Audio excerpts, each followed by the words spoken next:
Me gustaría empezar agradeciendo al Señor porque hoy cumplo 18 años de casado. Cumplimos junto a mi esposa 18 años de casado.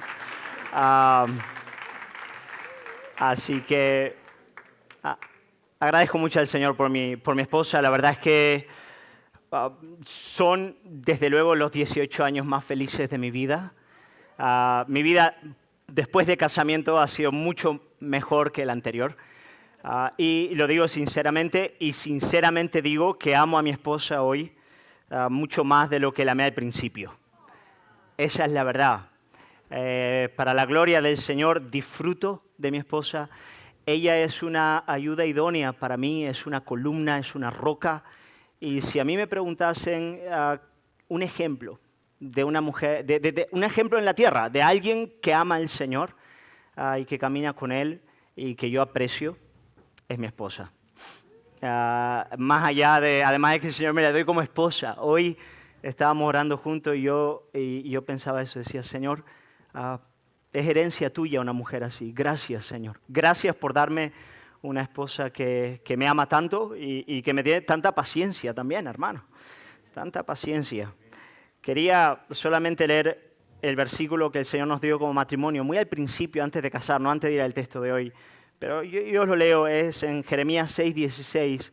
Dice así la palabra del Señor. Así dice el Señor, dice, paraos en los caminos y mirad, y preguntad por las sendas antiguas, cuál sea el buen camino, y andad por él, y hallaréis descanso para vuestra alma. Ese fue el texto que el Señor nos dio, el hecho de detenernos en aquel momento. Yo la conocí con 19 añitos, nos casamos, yo tenía 22, y el Señor claramente nos puso este texto en el corazón. Detente, y antes de empezar a caminar, considera las sendas antiguas. Párate, abre los pozos de Abraham, mira hacia atrás, mira la sabiduría de aquellos que te han precedido, considera y anda por ese camino y hallarás descanso para tu alma. Y yo doy testimonio de que el Señor ha hecho eso y está haciendo eso con nosotros como matrimonio. Así que nada, alabo al Señor por estos 18 años. Amén. Mis hermanos, os invito hoy a abrir la Biblia en Juan capítulo 5. Juan capítulo 5 es donde vamos a estar estudiando, vamos a seguir nuestro estudio del Evangelio de Juan.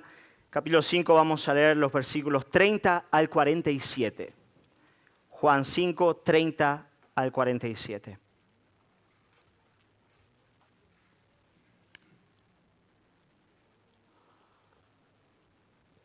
Dice así la palabra del Señor.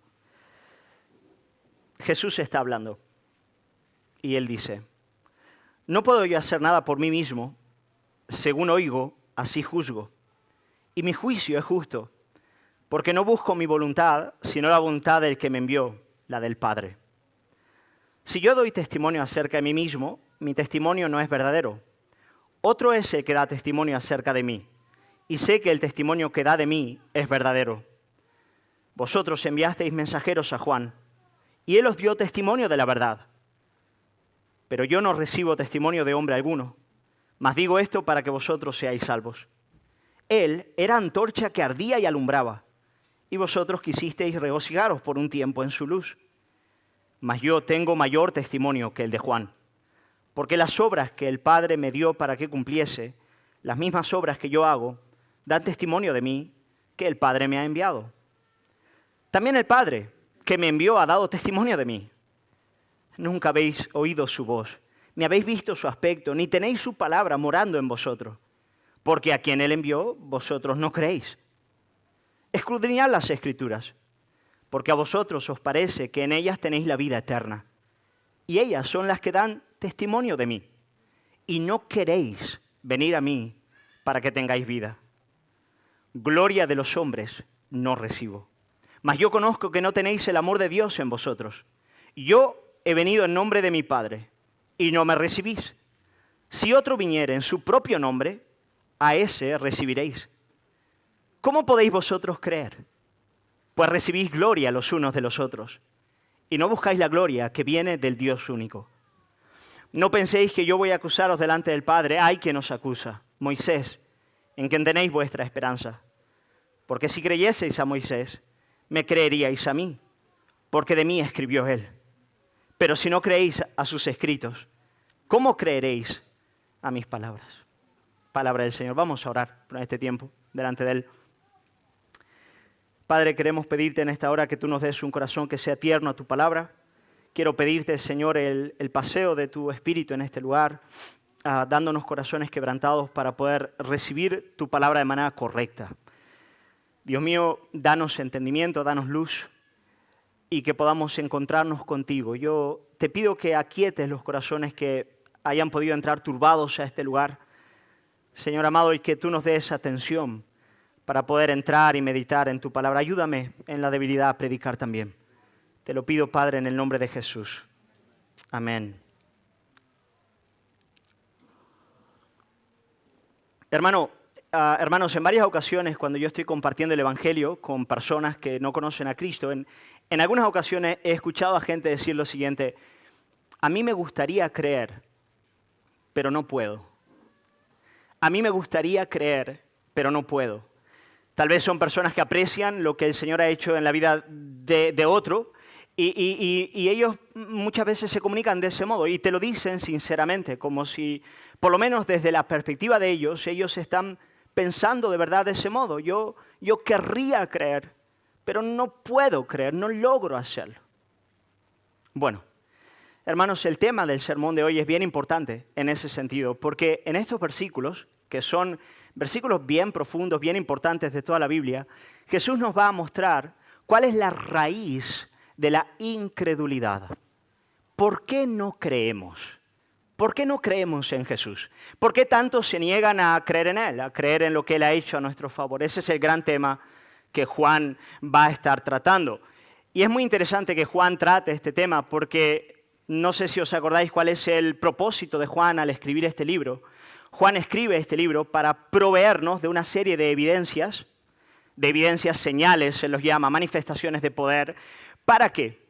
Para que nosotros podamos creer que Jesús es el Cristo, el Mesías, que es el Hijo de Dios, que Él es Dios de Dios, eternamente engendrado, y para que al creer en Él, nosotros podamos tener vida en su nombre. Por lo tanto, Juan nos está diciendo lo siguiente: mira, la fe cristiana no es un salto al vacío. No es una cuestión puramente emocional, no es una cuestión que yo digo yo creo porque yo siento. Tampoco es una cuestión de conveniencia. La fe cristiana no es decir, bueno, yo creo porque me conviene, porque me hace bien. La fe cristiana está apoyada en fortísimas evidencias, en hechos, en argumentos, en realidades objetivas que están fuera de nosotros, en cosas que son verdaderas, las creamos o no las creamos. Y de todos modos, al hablar de la naturaleza de la incredulidad, Juan nos va a decir que la incredulidad tiene una raíz profunda, una raíz que va más allá de toda evidencia, de todo argumento, de toda proposición. La incredulidad no tiene tanto que ver con la falta de evidencia como con una condición del corazón. Voy a repetir esa frase, es bien importante. La incredulidad no tiene tanto que ver con la falta de evidencia como con un estado del alma, con una condición del corazón que es determinante a la hora de creer o no en Jesucristo como la verdad de Dios.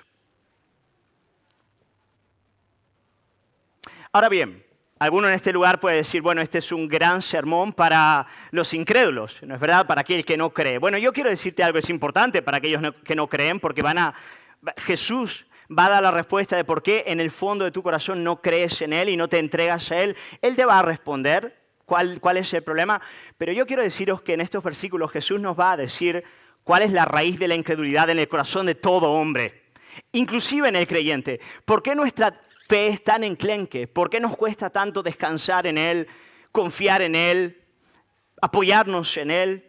Yo estaba esta semana meditando en estos versículos y, hermanos, son algunos de los versículos más profundos en toda la Biblia para hablar de la raíz del pecado en el corazón del hombre. Si tú quieres entender, lo que vamos a estudiar hoy nos va a desnudar, hermano. Nos va a poner en evidencia a ti y a mí. Si el Señor así nos ayuda a avanzar por el texto, Él nos va a mostrar qué está mal en nuestro corazón. Y qué es lo que tiene que cambiar para que de verdad nosotros podamos conocer a Jesucristo como el Mesías, el Hijo de Dios. Y al creer en Él, hermano, disfrutar de vida eterna, de comunión con Dios, perdón de pecado, paz, vida en su nombre. ¿Entramos al texto, hermano? Amén, gloria al Señor. Va a estar en la pantalla, es un texto, como todos los de Juan, harto difícil de estudiar, así que os pido que estéis atentos a la Biblia y vamos a ir paso a paso pidiendo que el Señor pueda ayudarnos a entender su palabra. Hermano, antes de los versículos que acabamos de leer en el sermón de la semana pasada, aquellos que estuvieron aquí, saben que Jesús acaba de dar un testimonio poderoso acerca de quién es Él. Lo encontramos en el capítulo 5, versículos 19 al 30. Jesús nos habló de la comunión singular que Él comparte con el Padre.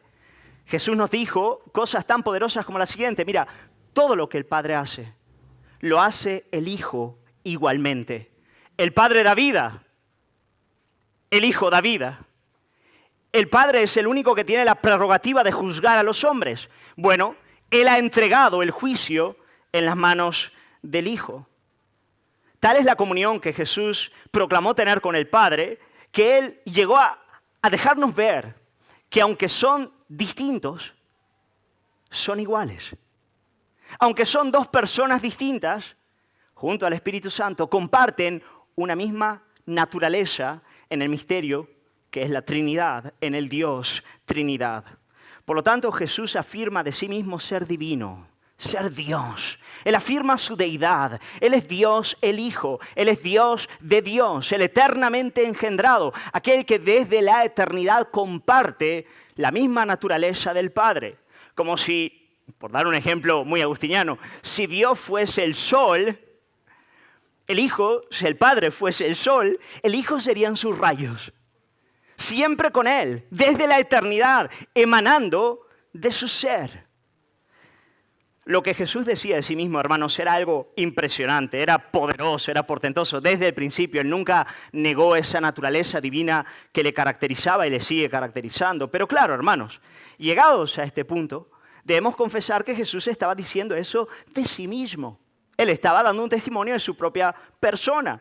Pero, ¿cómo podemos creer en el testimonio que alguien da acerca de sí mismo? ¿Cuáles son las evidencias que sostienen tal afirmación? Jesús sabía, hermanos, que el testimonio de una persona acerca de sí mismo por sí solo no tiene validez. No, yo puedo decir de mí cualquier cosa y, bueno, tú puedes creerme o no, pero no tiene validez. La ley de Moisés en el Antiguo Pacto, ella estipulaba que para que el testimonio de una persona tuviese validez, tendría que ser ratificado por lo menos por otros 2 testigos que pudiesen afirmar que eso era así. Pero en el caso de Jesús, el testimonio que Él da de sí mismo es un poco diferente. Es bastante diferente. Mirad lo que dice Jesús en el versículo 31. Las palabras del Señor, 31 y 32. Biblia abierta, Él dice lo siguiente. Si yo doy testimonio acerca de mí mismo, mi testimonio no es verdadero. Ok, reconozco, Moisés tiene razón, yo puedo decir de mí mismo cualquier cosa. Pero no es así. Porque otro es el que da testimonio de mí. Y sé que el testimonio que da de mí es verdadero. Por lo tanto, cuando Jesús da testimonio de sí mismo, Él no está hablando solo. Hay otro que juntamente con Él y en Él y a través de Él está dando un testimonio.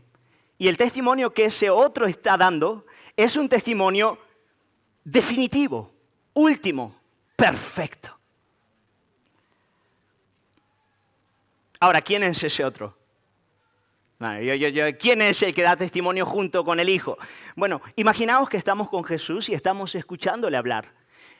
Lo primero que te vendría a la mente, si eres un judío de aquel tiempo, es Juan el Bautista. Juan dio testimonio de Jesús, vino antes de él, su primo, ¿no es verdad? Su primo de 6 meses mayor que él, dio testimonio de él y todos empezaron a pensar que Jesús estaba hablando desde luego de Juan el Bautista. Y a mí me parece que Jesús se dio cuenta de que eso es lo que ellos estaban pensando. Por eso en el versículo 33 y 34 él sigue diciendo, vosotros enviasteis mensajeros a Juan y él dio testimonio de la verdad. Pero yo no recibo testimonio de hombre alguno. Mas digo esto para que vosotros seáis salvos. Qué interesante, ¿no es verdad? Cuando los judíos tuvieron dudas acerca del Mesías, le preguntaron a Juan el Bautista. Y Juan, él fue fiel al dar el testimonio de Jesús. Juan apuntó a Jesús con aquellas emblemáticas palabras que tanto amo en el Evangelio de Juan, junto a mi hermano Juan Carlos. He aquí el Cordero de Dios que quita el pecado del mundo.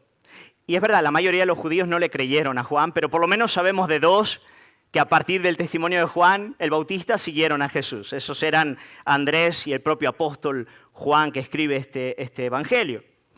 Y Jesús, él no desdeña el testimonio de Juan, al contrario. Es verdad, el testimonio de Juan no era definitivo, no era un argumento, una evidencia final, pero era útil para la salvación de los hombres. Por eso Jesús les dice, enviasteis a Juan. Bueno, yo no recibo testimonio de hombres, pero os quiero recordar a Juan para que seáis salvos, porque el testimonio de él es útil. No lo necesito. No es el último, pero es bueno. Es necesario. Yo lo uso para salvar. Hermanos, en el testimonio de Juan podemos ver también nuestro testimonio. Podemos ver también cuál es la utilidad de nuestro testimonio. Cuando la gente nos pide pruebas de nuestra fe, debemos estar preparados y proclamar con mucha valentía el Evangelio. Hemos de presentar evidencias de todo índole para que defiendan la veracidad del Evangelio. Por ejemplo, cuando hablas de los hombres hoy en día allá afuera, puedes hablar de la valía de las Sagradas Escrituras, de lo extraordinario que es el orden del cosmos. Puedes hablar de la justicia, la belleza, la verdad, la dignidad humana, la ética.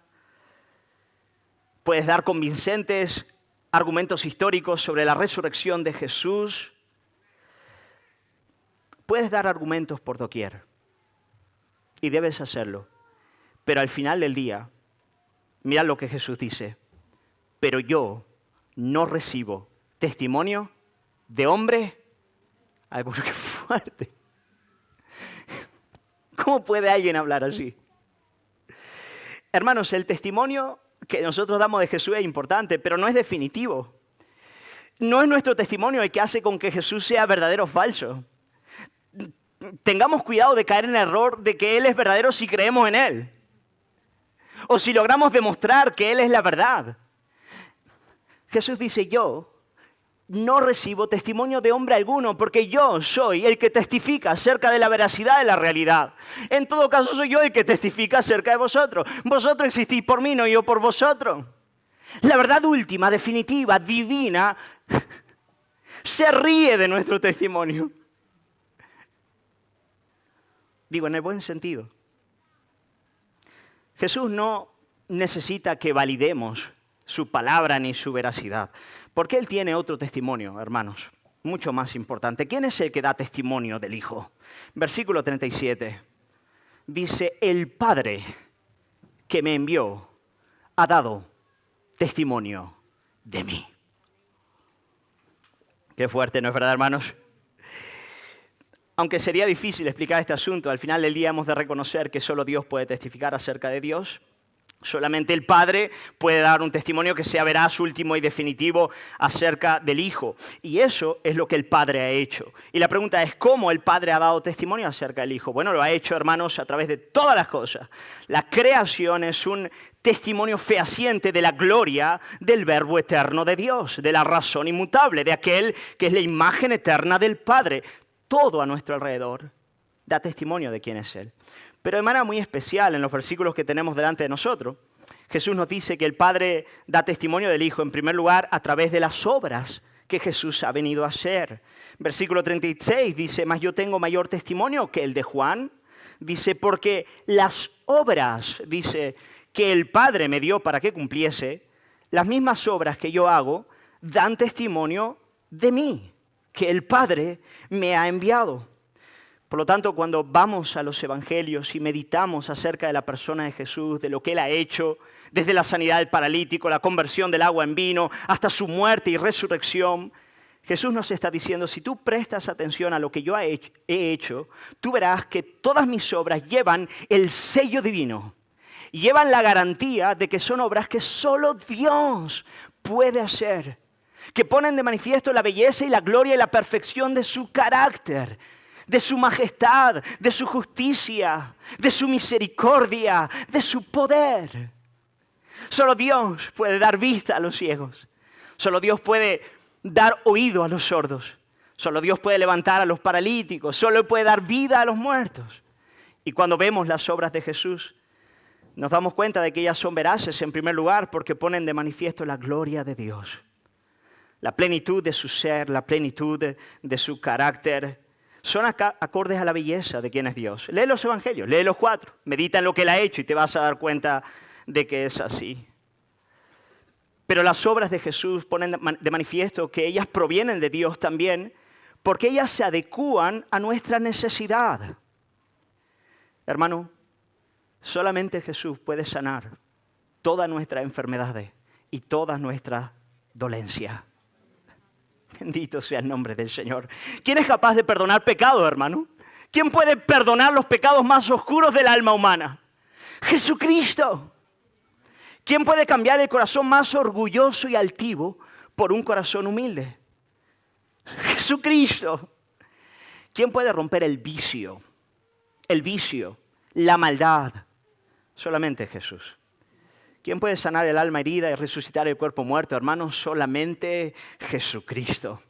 Hoy cuando estaba meditando en esto por la mañana, me acordé de las palabras del Señor que están en Isaías capítulo 61, cuando Él se levanta por primera vez para predicar en la sinagoga de Nazaret. Nadie le va a creer, le van a intentar apedrear después de la predicación. Espero que no hagáis eso conmigo hoy. Pero dice el versículo 1 del 61, el Señor se levanta en aquella aldea en la cual Él se había criado. Todos le conocían desde pequeñito.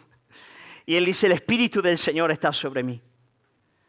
Porque me ungió el Señor y me ha enviado a predicar buenas nuevas a los abatidos, a vendar a los quebrantados de corazón, a publicar libertad a los cautivos y a los presos, apertura de la cárcel, a proclamar el año de la buena voluntad del Señor, el día de venganza del Dios nuestro, a consolar a todos los enlutados, a ordenar a los afligidos de Sión que se les dé gloria en lugar de ceniza, óleo en lugar de gozo en lugar de luto, manto de alegría en lugar de espíritu angustiado. Hermanos, nosotros podemos ver el sello divino en las obras de Jesucristo, en primer lugar, porque ponen de manifiesto la gloria del Padre, y en segundo lugar, porque vienen a resolver cada una de nuestras necesidades. Amén. Así que te animo a ir a los evangelios, a leerlos y a intentar ver esas realidades en la palabra. Por lo tanto, el Padre es el que da testimonio del Hijo. Lo hace en primer lugar a través de las obras que el Hijo hace. Pero hermanos, los judíos que tenían delante de ellos a Jesús habían recibido testimonio de Jesucristo mucho antes del ministerio de Jesús, mucho antes del nacimiento de Jesús. En efecto, el Padre venía dando testimonio del Hijo desde el principio de la historia del pueblo de Israel. Toda la historia de Israel es un testimonio del Hijo, de la salvación que el Padre nos daría en Cristo. Por eso, Jesús les mira en el versículo 39 y les dice lo siguiente. Mira qué palabras poderosas son estas, hermano. Escudriñad las Escrituras. Qué provocativo, ¿no? Para los fariseos, por lo menos. Escudriñad las Escrituras, porque a vosotros os parece que en ellas tenéis la vida eterna. Y ahora, y ellas son las que dan testimonio de mí. ¡Wow! Y ellas son las que dan testimonio de mí. Y no queréis venir a mí para que tengáis vida. Jesús está diciendo, mira, toda la Biblia habla de mí. No solo el Nuevo Testamento, todavía no estaba escrito en aquella época. Él está hablando del Antiguo Testamento, iglesia. Y Él está diciendo, mira, ¿queréis testimonio de quién soy yo? Toda la Torá, la ley, los profetas, todos hablan de mí. Claro, aquí podría ser 20 sermones, ¿no es verdad, hermanos? Solamente este tema. Pero dejadme solamente citar algunas cosas para poneros en contexto. Jesús es la simiente de Abraham, que traería bendición a todas las familias de la tierra. Él es el profeta mayor que anunció Moisés que enseñaría la ley de la vida. Él es el último y gran sacrificio que quitaría de en medio el pecado del mundo, según Aarón y todo el sistema de Levíticos. Él es el hijo de David que reinaría sobre todas las naciones de la tierra, cuyo reino jamás tendría fin. Él es el último Adán que inauguraría una nueva humanidad. Él es el pan que descendió del cielo, la peña de Horeb, la serpiente de bronce en el desierto, el tabernáculo, el templo, la estrella de la mañana, el león de la tribu de Judá, etcétera, etcétera, etcétera. No hay ni un lugar de la Biblia que no muestre la gloria del Hijo.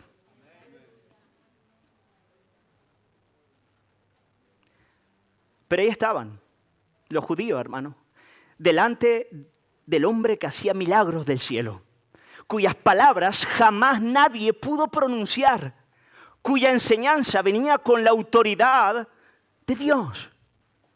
Y además habiendo recibido una herencia enorme de testimonios de Dios, de lo que el Padre vendría a hacer en la persona del Mesías, Jesús, el Hijo de Dios. Hermanos, tenían testimonio, tenían evidencia, tenían pruebas, tenían argumentos, suficiente, pero no creían. Eran incapaces de ver, de oír, de percibir las cosas. Versículos 37 y 38 dice, también el Padre que me envió ha dado testimonio de mí. Pero ¿qué pasa? Nunca habéis oído su voz, ni habéis visto su aspecto, ni tenéis su palabra morando en vosotros, porque a quien Él envió, vosotros no creéis. Moisés oyó el eco de la voz divina, pero ellos no estaban oyendo al verbo. Jacob vio la apariencia de Dios en Peñel, pero ellos no lograban ver aquel que es la imagen del Dios invisible hecho hombre delante de ellos. David guardó la palabra de Dios, pero ellos despreciaron al Dios que es la palabra habitando entre nosotros. Por lo tanto, hermano, cuando te deparas con la verdad y no crees en ella, cuando los argumentos por doquier, dentro y fuera de ti, te dicen quién es Él, surge la pregunta, ¿por qué no creo? ¿Dónde está, al final del día, la raíz de la incredulidad humana? ¿Dónde reside? Bueno, ahora Jesús ya nos va a adentrar a responder a esta pregunta y de verdad esto es potente y nos va a exhibir a ti y a mí en el día de hoy. ¿Por qué los judíos en tiempos de Jesús no creyeron en Él? La mayoría de ellos no lo hicieron. ¿Por qué ocurre lo mismo en España en el día de hoy? ¿Por qué la gente de Granada, de Armilla, de Ojíjares, de los pueblos de alrededor, por qué la mayoría viven lejos de Él y no le creen? ¿Qué es lo que hace con que tu familiar no crea en Él, tu vecino, tu amigo? ¿Qué ocurre? ¿Dónde está la raíz de la incredulidad? Vamos a la Biblia. Wow. Versículos 41 al 44. Y ahora Jesús nos lo va a poner de bandeja, hermano. Botando y a media altura. Mira lo que dice. Gloria de hombres no recibo, mas yo conozco que no tenéis amor de Dios en vosotros. Yo he venido en nombre de mi Padre y no me recibís. Si otro viniere en su propio nombre, a ese recibiréis. ¿Cómo podéis vosotros creer? Pues recibís gloria los unos de los otros y no buscáis la gloria que viene del Dios único. ¡Wow! Madre mía, esto es muy potente. Mira, lo primero que Jesús dice es que Él no estaba buscando el reconocimiento público de absolutamente nadie. Él no tenía ningún interés en la gloria de los hombres, en posicionarse en la sociedad, en tener un lugar entre los importantes, entre las figuras de destaque de su tiempo.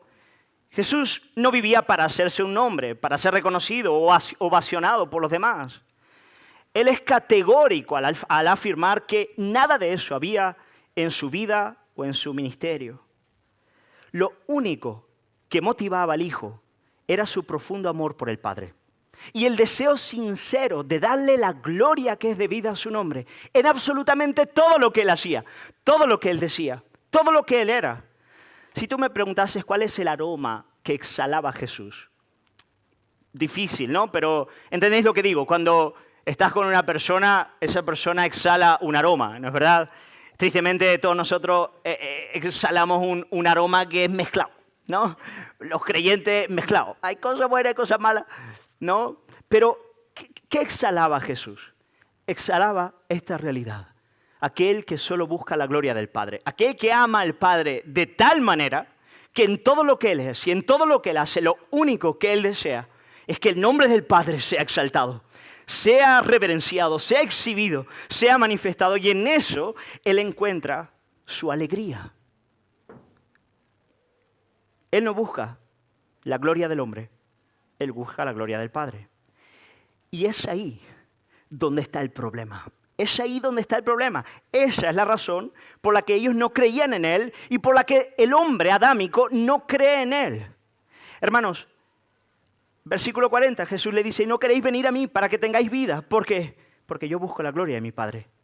Es tan potente esto que Jesús sigue diciendo que si alguno viniese buscando su propia gloria, en otras palabras, si viniese un Mesías encarnando los ideales del hombre adámico, del hombre que busca lo suyo, ellos lo recibirían sin ningún problema.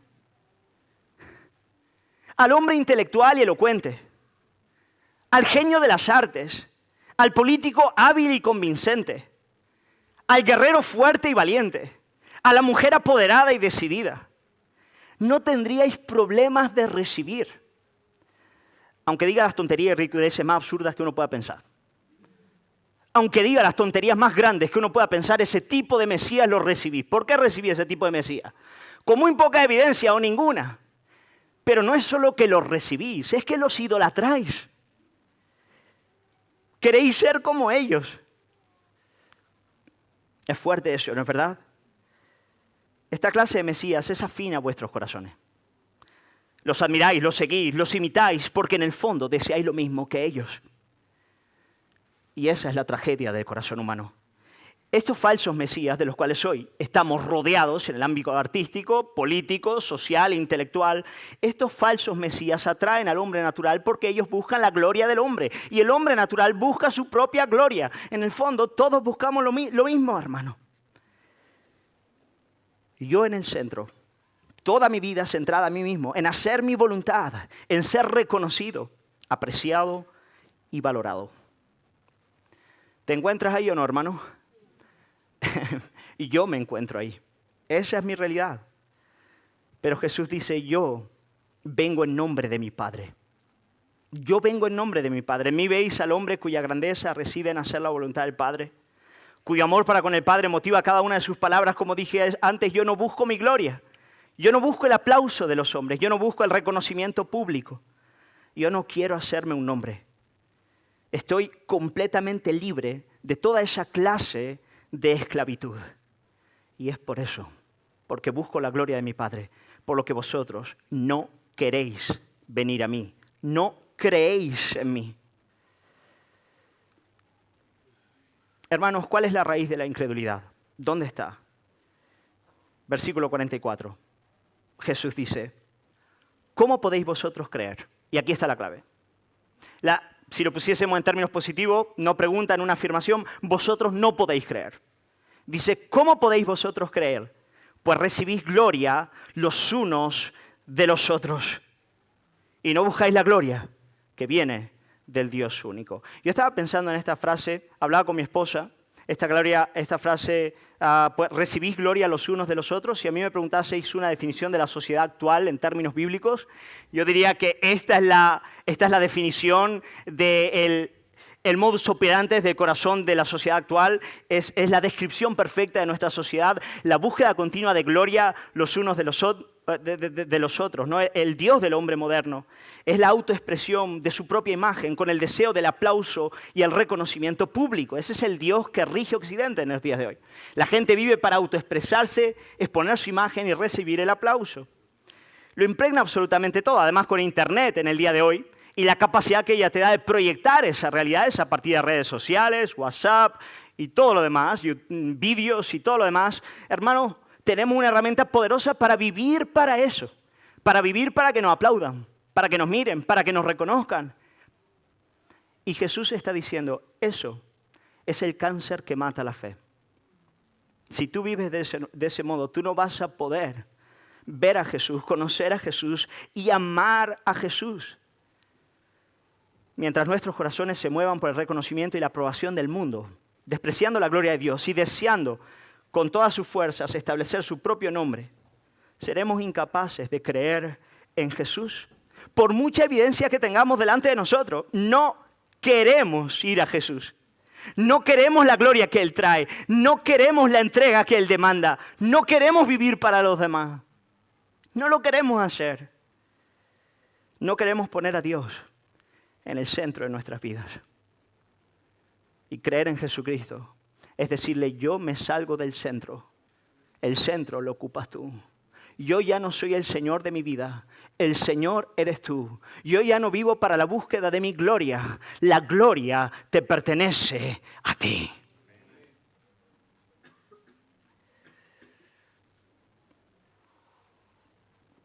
Claro, ¿qué tipo de Mesías es Jesús? Jesús ha venido de tal manera y ha hecho una obra de tal categoría, de tal calibre, muriendo en la cruz por nuestros pecados y resucitando al tercer día, que Él es el tipo de Mesías que solamente puede ahuyentar al orgulloso y atraer al humilde. Esa es la clase de Mesías que Él es. Y Él nos llama a seguir su camino.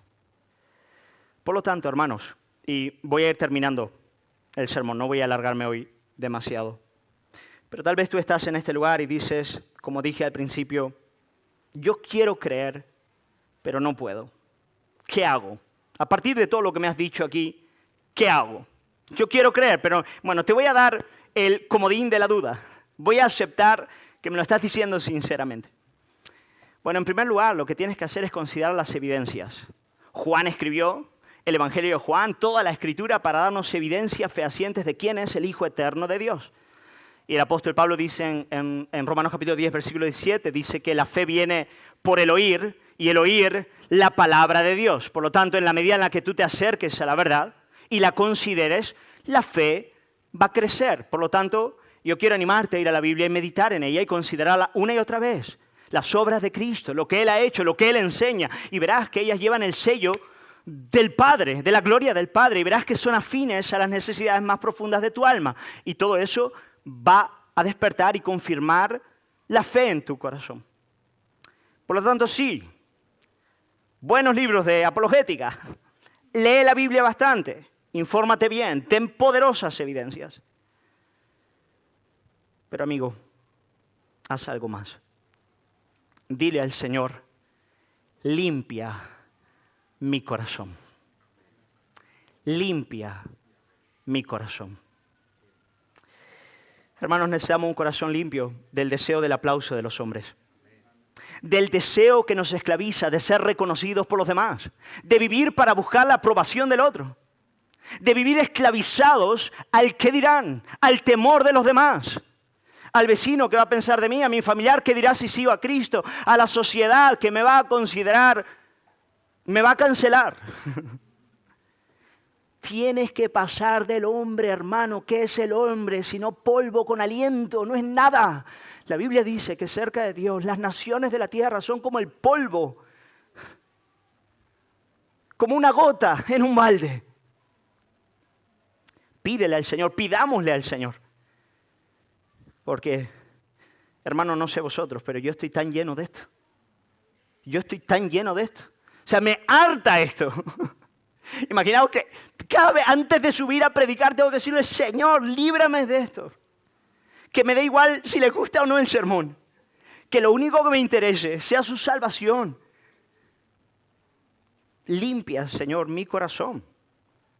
Limpia mi corazón. Perdóname, Señor, de este anhelo arraigado de estar en el centro de todas las cosas, de querer mi propia gloria, de buscar lo mío, Señor. Cambia mi corazón. Perdóname, Señor. Líbrame de ese infierno en el cual estoy por Adán, por mi propio pecado y maldad. Y creerás, y verás a Cristo, y te hará falta medio argumento para ver su gloria. No te tendrán que venir los filósofos para mostrarte los potentes argumentos de Jesucristo y de su existencia. No lo verás. Verás su gloria, hermano. Hermanos, necesitamos pedirle al Señor que limpie nuestro corazón. Y también necesitamos pedirle al Señor que Él nos llene del amor del Padre. Es muy interesante porque la búsqueda de gloria de unos de los otros, que hace con que seamos incapaces de creer, ella deriva, Jesús lo va a decir aquí, de que el amor del Padre no está en nuestros corazones. Mirad lo que dice en el versículo 42. Versículo 42. Jesús dice, mas yo os conozco, dice, que no tenéis el amor de Dios en vosotros. Yo estaba pensando, ¿qué es lo que nos hace libres de buscar la gloria unos de otros? Del reconocimiento público, de buscar ser aplaudidos, reconocidos. ¿Qué es lo que nos hace libres de ese deseo desesperado por encontrar un lugar entre los hombres? Bueno, Jesús va a responder, le va a decir el amor del Padre. Cuando el amor del Padre te llena, cuando ese amor que sobrepasa todo entendimiento, que es mucho mayor que el amor de un esposo, de una esposa, de hijos, de la sociedad, que el reconocimiento público, tú puedes ser un paria en la sociedad para su gloria, estarás lleno de gozo y alegría. Te pueden cancelar todas las naciones de la tierra, pero estarás más contento que nada. Aunque mi padre y mi madre me dejaren con todo, el Señor no me dejará. Los mártires de la historia cristiana fueron capaces de sufrir arduamente por la fe, por la gloriosa fe del Evangelio, siendo despreciados por los hombres, sufriendo grandísima injusticia, yendo al matadero a morir, llenos de gozo y con una sonrisa. ¿Por qué? Por el amor del Padre. Porque conocieron en Cristo el amor del Padre. Y ese amor del Padre les llenó de tal manera que el amor de la gloria humana, que el amor al mundo, que la aprobación de los hombres ya no tenía lugar en sus corazones. Y hermanos, nosotros necesitamos eso. No solamente ya a aquellos que no creen en este lugar y deberían considerar su situación porque es seria, pero también a cada uno de nosotros como iglesia, que vivimos en una sociedad y aún dentro del ministerio donde este asunto es tan potente, que debemos pedirle al Señor, limpia mi corazón del deseo de la aprobación y del aplauso humano y lléname del amor del Padre.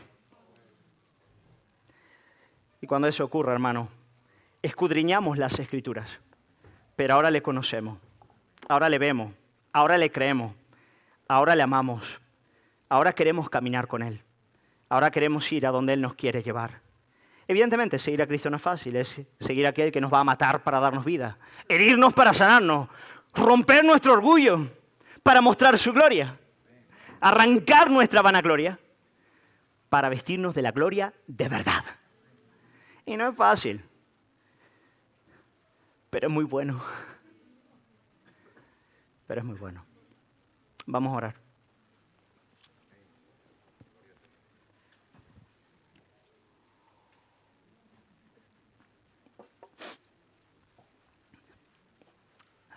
Amén.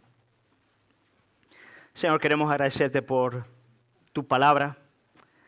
Agradecerte porque es verdad, Jesús, que hoy tú has desnudado nuestro corazón.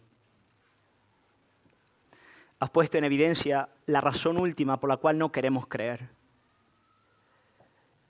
Y Señor, ¿cómo no vernos ahí? Por lo menos oro por mí. Y sé que por muchos de mis hermanos.